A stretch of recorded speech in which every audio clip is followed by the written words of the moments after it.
Bonjour à toutes et à tous.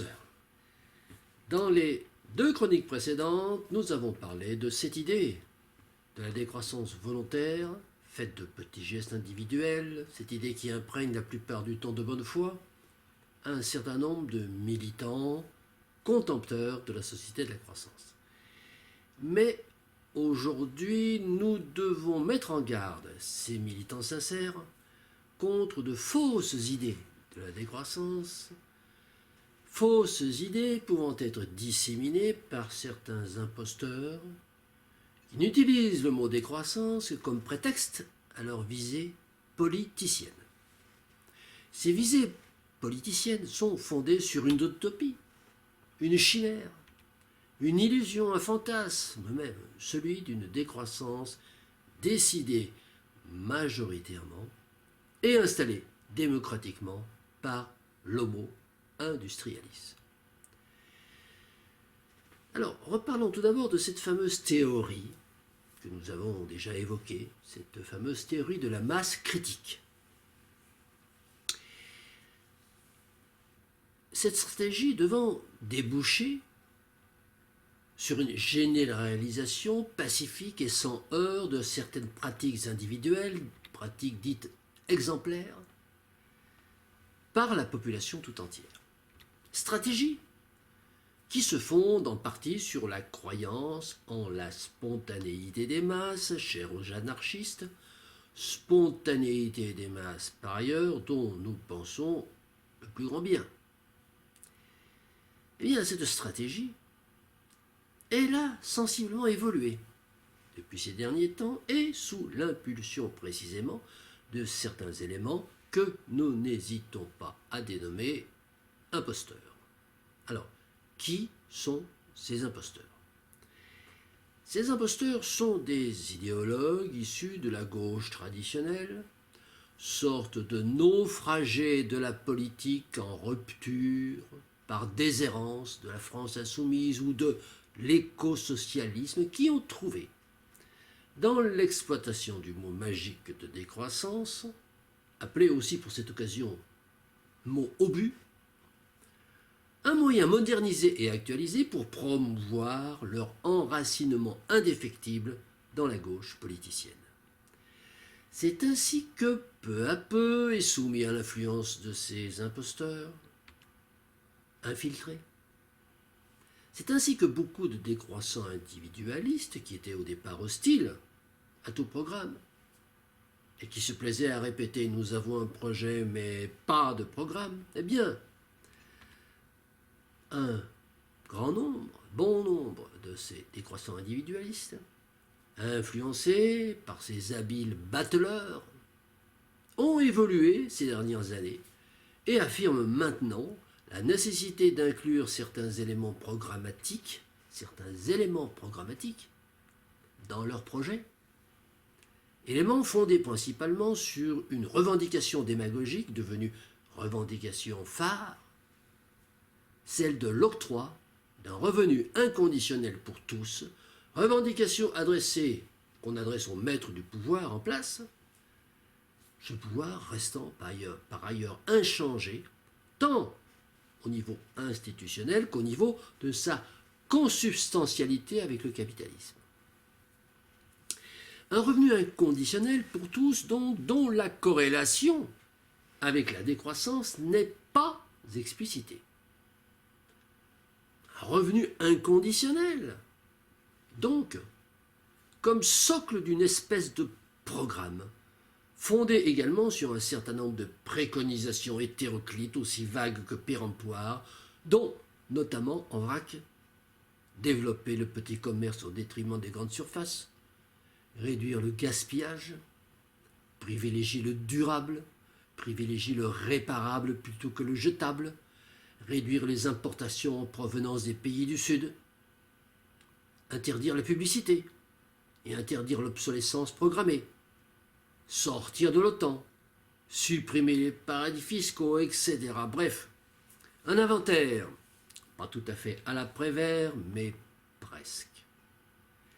Et cette évolution se traduit également en termes de positionnement politicien. En effet, cette mouvance décroissante, volontariste, politicienne s'affirme désormais ouvertement et définitivement ancrée à gauche, à tel point qu'un de ses chevaux de bataille favoris, c'est la lutte contre ce qu'elle dénomme la décroissance de droite. Droite, gauche.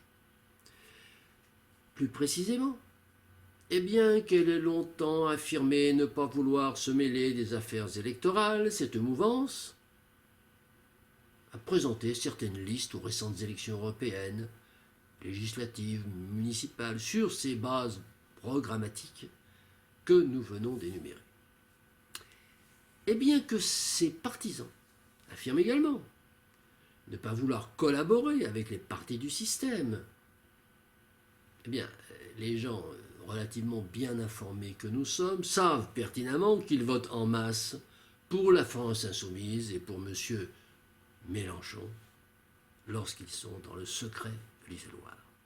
Mais aujourd'hui, cette complicité occulte avec l'ex-parti de gauche ne semble plus suffire à ces faux décroissants et leur soif de visibilité politicienne les a récemment poussés à tomber définitivement le masque en appelant à voter pour l'apparatchik socialiste Delphine Batho lors de la primaire écologiste, plus récemment encore, même à cautionner la primaire populaire initiée par le Parti socialiste et enfin, tout dernièrement, à soutenir même Christiane Taubira dans ses efforts d'union de la gauche. Voici donc pour l'imposture politique, qui est la première imposture. Mais ces distinguos de politique politicienne ne comptent finalement que pour des broutilles comparées à un certain nombre de dérives plus graves dont il nous faut maintenant parler. Et nous arrivons maintenant à la deuxième imposture, qui est l'imposture économique. Première imposture, l'imposture politique. Deuxième imposture, l'imposture économique. Imposture économique illustrée par un de leurs slogans fétiches. La récession n'est pas la décroissance. La récession n'est pas la décroissance. Ce slogan, il est à lui seul révélateur de l'inversion du raisonnement pratiqué par ces faux décroissants. En effet, selon eux, une décroissance subie sonnera une récession, alors qu'une décroissance voulue se nommera une joie de vivre. Décroissance subie égale récession, décroissance voulue égale joie de vivre. C'est naturellement une absurdité, puisque nous avons déjà largement démontré que la décroissance du système de production industrielle, elle est, de toute façon, et quoi qu'on fasse, inéluctable, de par la simple application des lois de la physique et plus particulièrement des lois de la thermodynamique. Un autre support emblématique de cette mouvance fallacieuse, qui s'appelle la maison commune de la décroissance, n'a de cesse de calomnier la décroissance inéluctable qu'elle dénomme libérale physicaliste. Et elle voue aux gémonies les plus sombres les exégètes de Nicolas Georgescu-Roegen, ce théoricien de la décroissance inéluctable et accessoirement pourtant initiateur du terme même de décroissance. Et à l'instar du journal La Décroissance, dont nous avons déjà parlé, et de son slogan, le journal de la joie de vivre, eh bien la phrase fédératrice de ce blog autoproclamé décroissant, la maison commune de la décroissance, la phrase fédératrice est toute significative. La croissance, c'est le non-sens. Le bon sens, c'est la décroissance. Alors, cette phrase laisse à penser que la croissance est un chemin possible, mais pas souhaitable. Et que le chemin souhaitable, c'est la décroissance. Voici donc, en termes clairs et ramassés, toute la tromperie du raisonnement sur laquelle est fondée cette mouvance autoproclamée décroissante, et qui révèle qu'en réalité, ces décroissants-là, eh bien ces décroissants-là ne croient pas vraiment en la décroissance. Sinon, ils ne diraient pas la croissance c'est le non-sens, ils diraient la croissance n'est pas durable. Et ils ne diraient pas le bon sens c'est la décroissance, ils diraient après la croissance vient obligatoirement la décroissance. Mais en réalité, la posture est encore plus grave. Lorsqu'ils vont jusqu'à affirmer que la croissance pourrait bel et bien durer si leurs préconisations n'étaient pas appliquées. Or, outre que leurs préconisations sont pour la plupart dérisoires, nous l'avons déjà largement montré, aucune de ces préconisations ne semble susceptible d'enrayer la machine capitaliste marchande tant elle suscite peu d'écho au sein des populations qui sont majoritairement tournées vers le toujours plus. Car au final, la question n'est pas de savoir si on est pour ou contre la décroissance, mais bien de savoir comment nous allons gérer la décroissance. Cette idée quasi obsessionnelle qu'il faut décroître maintenant et tout de suite et de façon volontariste par une diminution de la consommation des ressources naturelles finies dont nous avons démontré dans la chronique précédente le caractère illusoire de cette idée. Eh bien, ça n'a évidemment aucun sens dans le cadre de l'action isolée d'un seul pays. Cette idée, par ailleurs, tout à fait respectable et sympathique dans son intentionnalité, occulte de plus un non-dit de taille concernant précisément la durabilité de cette décroissance voulue. Alors, quel est ce non-dit ?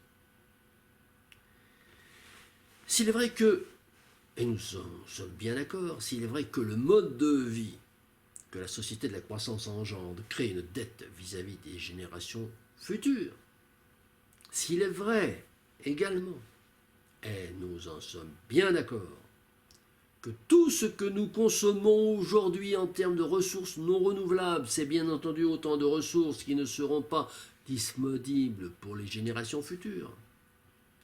Eh bien, si ces deux prémices sont bien exactes, un doute s'installe néanmoins lorsque nous entendons dire qu'en décroissant, volontairement, maintenant et tout de suite, cela nous permettrait de conserver suffisamment de ressources naturelles finies pour les générations qui viennent. Car alors, une question fondamentale se pose. Question que certains ténors de cette forme de décroissance classent dans ce qu'ils dénomment les objections pénibles. Alors, les objections pénibles, nous avons déjà parlé de ce talon d'Achille, ces fameuses objections auxquelles il refuse de répondre. Alors, cette question, c'est celle-ci.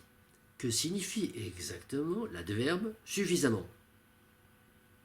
Et notamment son extension suffisamment pour combien de temps? Alors voici typiquement une question à laquelle ces décroissants, que nous n'hésitons pas à qualifier d'imposteurs, refusent de répondre. Et refusent d'y répondre pour la bonne et simple raison qu'ils n'osent pas dire: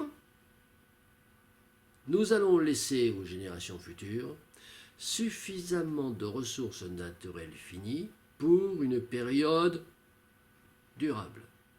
Et nous voici donc arrivés au centre de notre affaire, au centre de l'imposture, car ces décroissants autoproclamés nous parlent bien d'une décroissance durable, concept qu'ils substituent allègrement à celui de développement durable. Tout est durable chez eux, perpétuant ainsi, mais sans le dire, le concept d'état stationnaire, suggéré par Herman Daly, l'illusion de l'état stationnaire, et dont, d'ailleurs, Nicolas Georgescu-Roegen avait largement démontré le caractère fallacieux dans le courant des années 1980. Cette liaison entre décroissance durable, état stationnaire et développement durable, décroissance durable, État stationnaire, développement durable, cette liaison, cette relation n'est pas fortuite. Quand on sait que Herman Daly lui-même est reconnu pour avoir incité la Banque mondiale à réfléchir à ce fameux concept de développement durable au début des années 1990, à partir de réflexions tirées de son fameux ouvrage Steady State Economics. Et ce que refusent de nous préciser ces autoproclamés décroissants, eh bien, c'est la durée de cet état stationnaire décroissant qui nous suggère. Cette durée, c'est 1 siècle, c'est 10 siècles, ou c'est 100 siècles. Et c'est bien là tout le problème. Parce que pour 100 siècles, cela vaudrait peut-être la peine d'essayer, mais pas pour 1 siècle. Mais il y a également une autre imposture, une troisième imposture, celle qui concerne la position de ces décroissants autoproclamés sur la démographie. Car une autre très grave équivoque vient alimenter notre défiance vis-à-vis de ces autoproclamés décroissants. C'est bien cette question de la démographie. Bien entendu, nous savons tous que la démographie entre en ligne de compte dans le calcul de l'empreinte écologique, dans la mesure où s'il y a moins d'individus sur un territoire, considérez l'application d'une simple règle arithmétique conduit à une empreinte écologique plus basse. Dit clairement, une diminution de la démographie fait diminuer l'empreinte écologique. Or, très curieusement, mais nous allons voir bientôt qu'en fait il y a une explication pernicieuse à cette curiosité, ces autoproclamés décroissants ne considèrent pas l'accroissement démographique mondial comme un problème. Et pour justifier leur positionnement, ils se basent sur un certain nombre d'éléments, dont notamment une déclaration de Jean Ziegler, qui, intervenant dans le cadre du mouvement contre la faim dans le monde, la FAO, avait un jour déclaré en effet « Il y a assez de nourriture aujourd'hui pour nourrir tout le monde sur cette terre ». Il avait déclaré ça. L'idée simple, sous-tendant cette affirmation, étant qu'il suffit d'aller en fait chercher la nourriture là où il y en a, tout simplement pour l'amener là où il n'y en a pas. Alors, ce raisonnement procède d'un calcul très théorique. Ça revient, ce raisonnement, à évaluer la quantité de nourriture globalement produite dans le monde. Multiplier cette quantité de nourriture par un nombre moyen de calories au kilo. Évaluer ensuite le nombre de calories nécessaires à chaque individu pour ne pas mourir de faim. C'est environ 2200 calories par jour. Et puis, enfin, diviser le premier chiffre par le nombre d'habitants de la planète, obtenir ainsi un résultat supérieur à 2200 et en conclure, donc, que c'est possible. Il est bien évident que cette arithmétique sommaire ignore un nombre considérable de paramètres et de variables aléatoires et il n'est pas certain,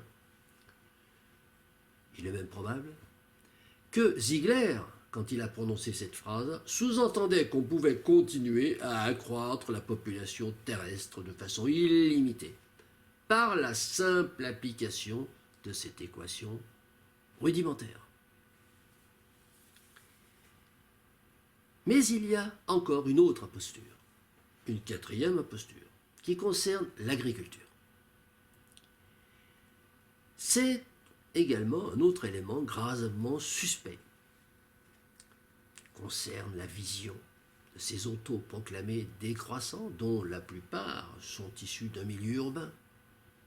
La vision qu'ils ont de la future agriculture. Cette future agriculture, celle de l'après-croissance, c'est logiquement celle qui va prendre la suite de l'agriculture industrielle lorsque les ressources pétrolières auront décliné, puisque nous savons tous que l'agriculture industrielle, c'est en fait une pétro-agriculture, dépendante à 98% de pétrole. Or, nous savons qu'aujourd'hui, cette agriculture dépendante à 100% du pétrole, va céder sa place à une agriculture post-fossile et qui sera donc inéluctablement une agriculture biologique, c'est-à-dire tout simplement une agriculture comme autrefois, comme avant le pétrole, est soumise à des rendements plus faibles, que ceux de l'agriculture industrielle et qui ne permettront pas de nourrir 10 milliards d'êtres humains. Alors, pour plus de détails sur ce point précis, ce point très important, vous pouvez consulter les chroniques précédentes consacrées à l'impasse alimentaire de la croissance, les chroniques numérotées de 15 à 17. Les chroniques 15, 16 et 17. Parce que ces imposteurs, ils tentent de nous persuader qu'avec des techniques d'agriculture soi-disant nouvelles, mais qui ne le sont pas en réalité, car elles sont en réalité ancestrales, comme notamment la permaculture ou l'agroforesterie. Eh bien, grâce à ces techniques, nous allons pouvoir augmenter, mais oui, vous avez bien entendu, d'après eux, nous allons pouvoir augmenter la productivité à l'hectare d'une agriculture pourtant privée par ailleurs d'hydrocarbures et de traction mécanique. Cette mystification émanant de pseudo-idéologues, je le répète, majoritairement issus d'un milieu urbain, donc ignorant tout de la réalité agricole, et ayant perdu tout lien avec le monde rural, cette mystification doit être sévèrement dénoncée pour la croyance néfaste qu'elle cherche à instiller dans l'esprit de militants sincères. Contrairement à ce qu'annoncent ces mystificateurs, eh bien ces façons culturales n'ont rien de nouveau, ni rien de révolutionnaire. Ce sont tout simplement des façons de faire l'agriculture d'avant le pétrole, mais qui ont été renommées avec des termes plus efficaces en termes de marketing écologique, et elles donnent lieu à d'incessantes publicités pour des stages de permaculture vendus à des sommes plus que rondelettes. Ces rêves bioproductivistes tentent de fournir des preuves en citant des résultats de micro-expériences réalisées ici ou là dans ce qu'ils nomment des alternatives concrètes. L'un des exemples les plus emblématiques, c'est celui de la ferme du Bec et Loin, dont la rentabilité est plus assurée par la vente de ses produits de formation que par ceux de son jardin maraîcher, mais à partir duquel sont échafaudées des matrices et des extrapolations mirobolantes dignes de Jean de Florette. Et c'est à partir de ces données fantaisistes, pourtant, que ces dangereux imposteurs tentent de disséminer dans l'esprit de militants sincères la croyance illusoire en une agriculture sans pétrole, ni machinisme, une agriculture sans pétrole ni machinisme qui serait capable de nourrir 10 milliards d'êtres humains, voire plus. Cinquième imposture ensuite et enfin. Cette cinquième imposture, c'est ce fameux revenu inconditionnel, dénommé encore plus explicitement dotation inconditionnelle. Cette idée, hautement démagogique, présentée sous forme de revendication auprès d'un système capitaliste croissanciste restant par ailleurs qu'on laisserait inchangé. Cette revendication, elle est formalisée dans un manifeste intitulé « Un projet de décroissance » et sous-titré d'ailleurs « Pour une dotation inconditionnelle d'autonomie ». Un manifeste qui n'explicite pas vraiment la relation, qui n'explicite pas vraiment le lien causal entre décroissance et revenu inconditionnel. Ce qui explique que tout questionnement sur ce lien soit rangé lui aussi au rayon des objections pénibles. Alors nous avons toutefois cherché à en savoir plus sur cette affaire de revenus inconditionnels. Alors en premier lieu, il s'agit de bien comprendre quel type de revenu de base propose ces autoproclamés décroissants. Parce que le principe d'un revenu garanti, il est déjà dans les cartons de presque tous les partis politiques et de ce fait, il ne faudrait pas confondre les propositions des uns avec les propositions des autres, dans la mesure où il existe des différences de vue aussi bien au niveau du montant souhaité de cette dotation inconditionnelle qu'au niveau des critères de son obtention. 4 points. Ce revenu inconditionnel serait assez élevé, de l'ordre de 1 000 € mensuels, voire plus. Deuxième point, il serait inconditionnel, c'est-à-dire non soumis à condition de ressources. Tout le monde le toucherait. Troisième point, il serait attribué de la naissance à la mort. C'est-à-dire qu'il bénéficierait à des parents lorsqu'ils auraient des enfants, en attendant leur majorité. Et quatrième point, il ne serait pas soumis à une contrepartie en travail. Alors, ce système, résumé ainsi en 4 points, présente 3 caractéristiques objectives.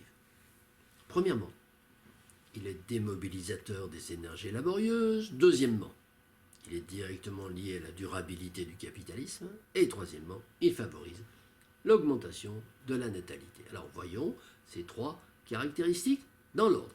Premièrement, ce revenu inconditionnel est démobilisateur des énergies laborieuses. Pourquoi ? Un tel revenu inconditionnel est bien évidemment démobilisateur de l'énergie, de l'activité et de l'inventivité individuelle, puisqu'il rend possible à tout individu de ne pas avoir d'activité économique, dans le sens traditionnel, c'est-à-dire dans le sens de se livrer à un acte d'échange moyennant rémunération, d'échange de produits et de services qu'il aurait fabriqués, ou à l'élaboration duquel il aurait participé. Or, dans une situation de décroissance, c'est-à-dire d'une économie qui décline par la diminution progressive de l'offre en ressources naturelles, il est bien évident que nous aurons besoin d'une mobilisation sans précédent de tous les efforts individuels. Compte tenu de la nécessité objective de faire tourner le monde avec moins d'énergie et moins de matières premières, et compte tenu du besoin probable d'opérer l'exhumation de multiples savoir-faire balayés par la technologie pétrolière, cet élément démobilisateur pour l'activité de production nous paraît incompatible avec une gestion optimisée de la décroissance. Voici pour le premier point. Deuxième point. Ce revenu universel, ce revenu inconditionnel, il est directement lié à la durabilité du capitalisme. En effet, il démontre de façon éclatante la complicité de ces décroissants avec le système capitaliste. En effet, bien qu'il s'affirme anticapitaliste et qu'il s'affirme antiproductiviste, avec des mots, ils se font objectivement les alliés du capitalisme dans leurs actes, puisqu'ils comptent sur les marges et les bénéfices des entreprises du marché pour pouvoir fournir les sommes énormes nécessaires au financement de cette dotation inconditionnelle.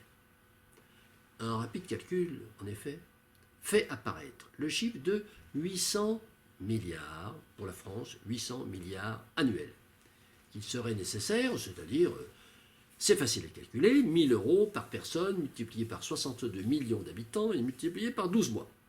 Ça fait 800 milliards.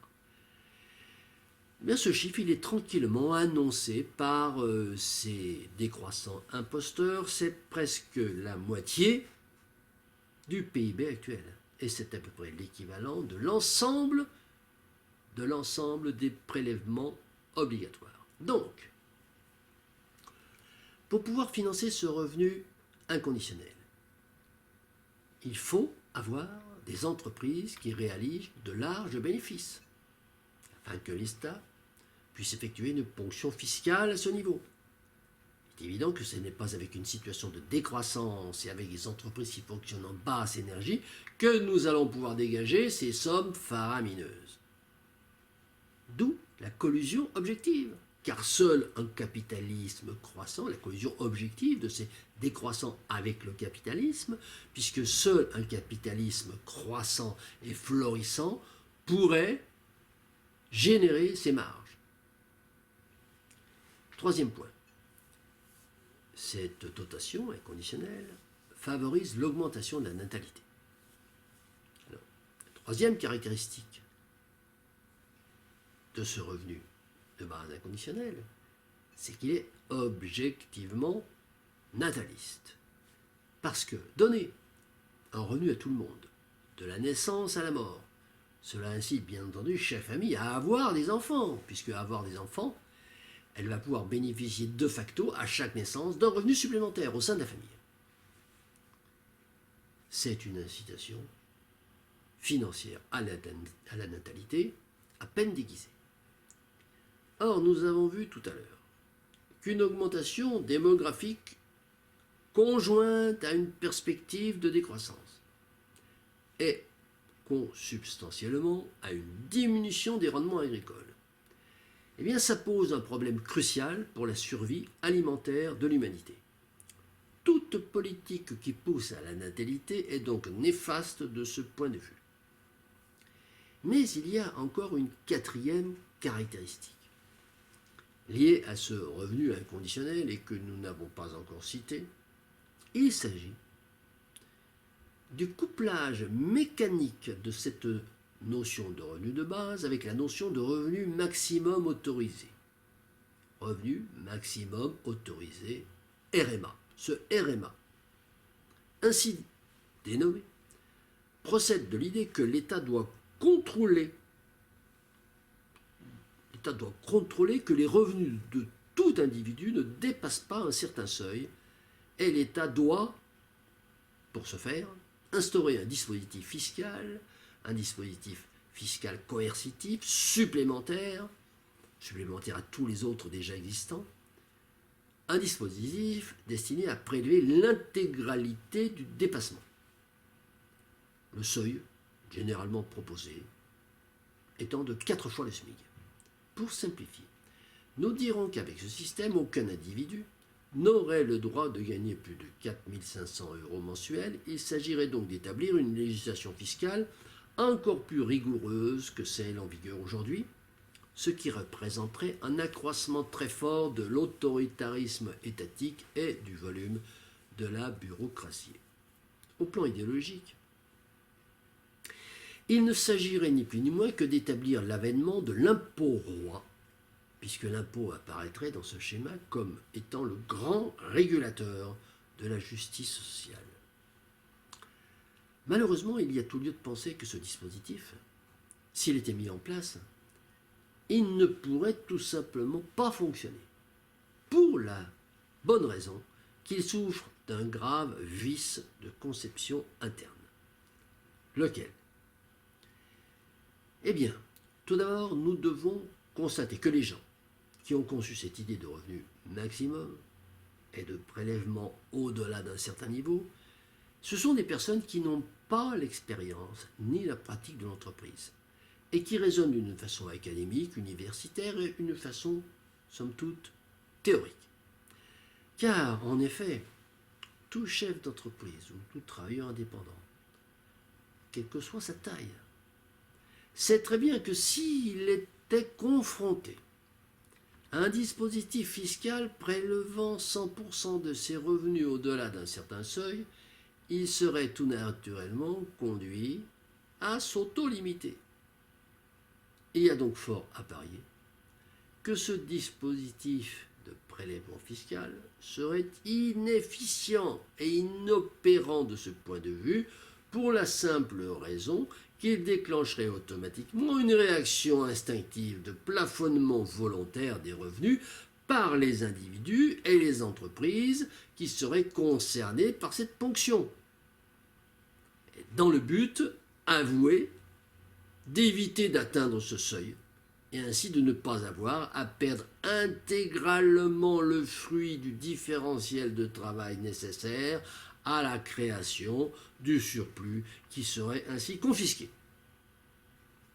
Le déni de cette évidence comptable, ce déni il est symptomatique de la part de gens qui n'ont aucune idée des rouages du mode de production réel des richesses et qui considèrent le revenu salarial et le budget étatique comme des données acquises, des données naturelles, des données axiomatiques sur lesquelles il suffirait de légiférer pour que leur montant évolue.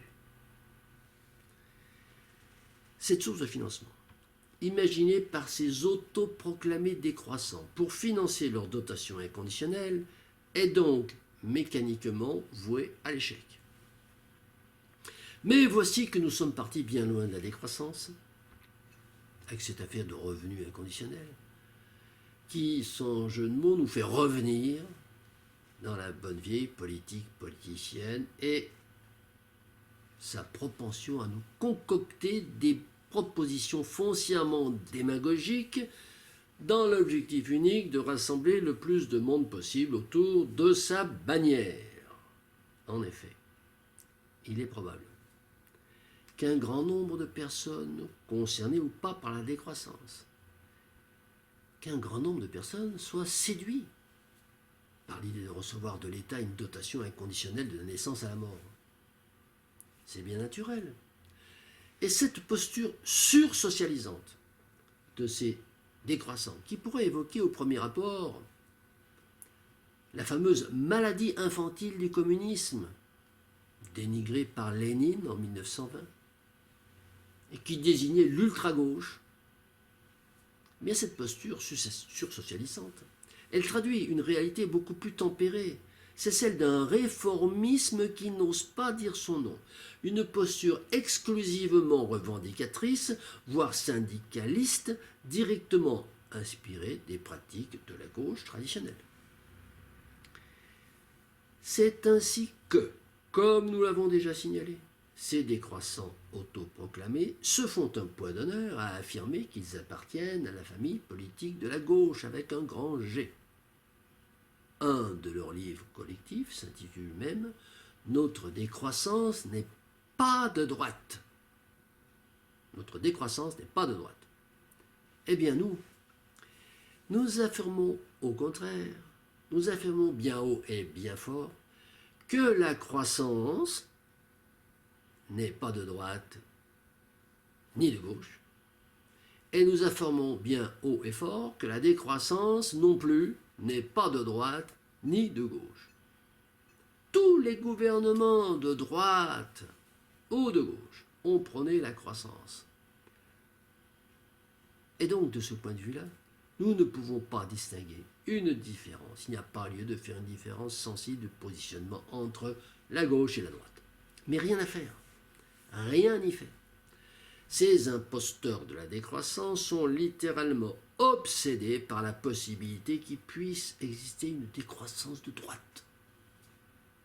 Cette éventualité les horrifie, car ils considèrent la décroissance comme étant leur propriété intellectuelle, génératrice pourquoi pas de droits d'auteur, chaque fois qu'elle serait citée, ou pouvant justifier d'une plainte en plagiat chaque fois qu'elle serait détournée ou usurpée par d'autres.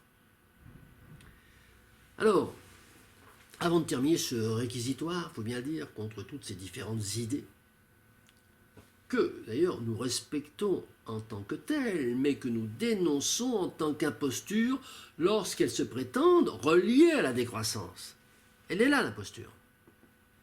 Eh bien, avant de terminer ce réquisitoire, nous devons préciser un dernier point, qui revêt toute son importance et qui est de nature à éviter toute mauvaise interprétation ou déformation de nos propos. Cette précision importante, c'est celle-ci. Nous respectons au plus haut point. Nous disons bien au plus haut point. Les choix de vie des décroissants, individualistes, volontaires, sincères. Bien plus, et pour l'occasion, je vais passer ce discours à la première personne en indiquant que je pratique personnellement le mode de vie sobre et frugal depuis le début des années 1970, à une époque où la plupart des leaders de ce mouvement étaient en bas âge ou même pas encore nés. J'ai pratiqué l'agriculture biologique dès cette époque en tant qu'agriculteur avec notamment le premier label bio, disparu aujourd'hui, la méthode Lemaire-Boucher, et je suis toujours autosuffisant actuellement pour mon alimentation dans le cadre d'un jardin potager. Cette démarche individuelle, qu'on peut appeler pas de côté, est à mon sens une excellente façon de signifier sa non-adhésion à la logique de la croissance. Le prosélytisme également, c'est-à-dire la démarche à vocation politique, qui tend à favoriser une dissémination de ces pratiques, démarche suivie par bon nombre de décroissants individualistes, volontarisme paraît également tout à fait respectable, à la condition toutefois qu'elle ne franchisse jamais la limite de la libre détermination des individus et qu'elle ne cherche pas à imposer par la loi cette option à tout le monde. En conclusion, je pense qu'il faut saluer les pratiques personnelles des décroissants individualistes et respecter ces pratiques, même quand ils les assortissent d'une posture prosélyte, bien que cette dernière puisse toutefois être jugée illusoire et dérisoire d'un point de vue de son efficacité politique. Il convient par contre de formuler de sérieuses réserves quant à la tentation totalitaire qui anime certains d'entre eux, et il est permis également de douter de leur sincérité à chaque fois qu'ils prétendent combattre le capitalisme avec des dispositifs qui ne pourraient pas exister sans lui. Contradiction qui les range objectivement dans la catégorie des imposteurs. Catégorisation d'ailleurs renforcée par tous ces simili-programmes dont nous avons déjà parlé, qui sont souvent de simples copier-coller des programmes soit de la France insoumise, soit de ELV. Programmes approximatifs, apportant par ailleurs la parfaite démonstration que ces décroissants autoproclamés ne sont que d'aimables réformistes qui, comme tous les autres partis politiciens de l'échiquier oligocratique, sont imprégnés de l'idée de la réforme à l'intérieur d'un système capitaliste qu'on laisserait inchangé quant à ses fondamentaux. Option réformiste, donc finalement complice. Réformiste, donc complice, puisque l'histoire nous a appris que le capitalisme s'accommodait fort bien du réformisme et qu'il adorait même ce réformisme, qui lui permettait à chaque fois de se renforcer de ses dérisoires oppositions, notamment par des techniques avancées de récupération, devenues de plus en plus subtiles et ajustées au fil du temps. Et que compte tenu de ces réalités, il n'existe qu'une seule voie pour sortir du capitalisme croissanciste. Cette voie, c'est la rupture. Je vous remercie et je vous dis à bientôt.